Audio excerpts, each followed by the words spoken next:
the same weekend as the MTV VMAs, the New York Times publishes an article. Let me bring it up here.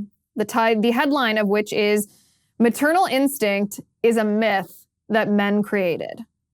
That's the headline of the piece. This piece went viral because I've never read anything that's more anti-woman than this article. These people who publish, the New York Times is a garbage outlet, but the people who write for the New York Times, the people who the New York Times deliberately chooses to publish their work, these are liberals masquerading as intellectuals, but they're not.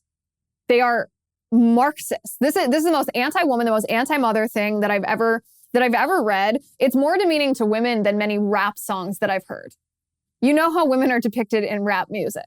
This from the New York Times might be worth. The only good thing, the only redeeming quality of this article is it shows us the left's true colors.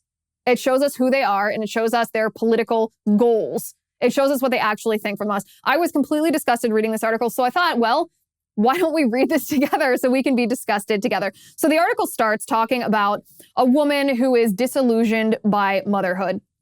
And the author of this piece, let me read the author's name of this piece, is Chelsea Conaboy. Chelsea Conaboy, and this is her byline. Ms. Conaboy is a journalist specializing in health and the author of the forthcoming book, Mother Brain, How Neuroscience is Rewriting the Story of Parenthood. Okay, so you get an idea of who this Chelsea woman is. This is what she writes. All around her swirled near rapturous descriptions of the joys of new motherhood. They all celebrated the same thing. The woman who was able to instantly intuit and satisfy her baby's every need and to do it all on her own. That's my experience with motherhood. That's not realistic. But she wants to generalize. She wants to stereotype because she has to create a false premise to even build her article on. She goes, Ms. Niles wondered what was going on. Of course, she was aware of the baby blues and knew women who suffered from postpartum depression, but what she took issue with was something more fundamental about how our culture approaches motherhood. Where did the idea that motherhood is hardwired for women come from? Is there a man behind the curtain? In a sense, she writes, there is a man behind the curtain, many of them actually. The notion that the selflessness and tenderness babies require is uniquely ingrained in the biology of women, ready to go at the flip of a switch, is a relatively modern and pernicious one. It was constructed over decades by men selling an image of what a mother should be, diverting our attention from what she actually is and calling it science.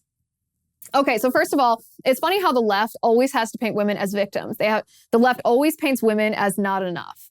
The left always has to pit men against women. Men as the oppressors, women as the oppressed. And this is what she's doing in this article. This is not about women's identity. This is not about women's empowerment. This is not about the strength of women or what it means to be a mother. This is demonizing men, accusing some white men in the mid-20th century of socially constructing the idea of mother's instinct to fit their political purposes.